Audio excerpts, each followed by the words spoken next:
In this video, we're going to learn how to redact tricky areas of a PDF. To redact a PDF, click on the Tools tab and type Redact in the search window. Click on Redact Text and Images. When you hover over the area you want to redact, either the type symbol or a selection symbol, which resembles a cross with a dot in the middle, will appear on screen.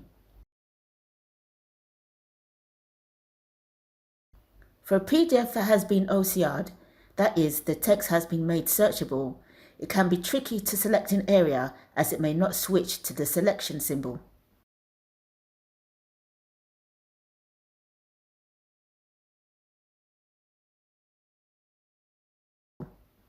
To always have the selection symbol when redacting the area, hold down the Control key on your keyboard whilst dragging over the area.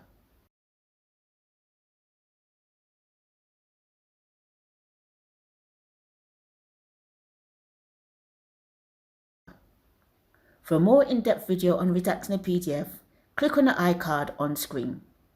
Thank you for watching and be sure to like this video and subscribe for more.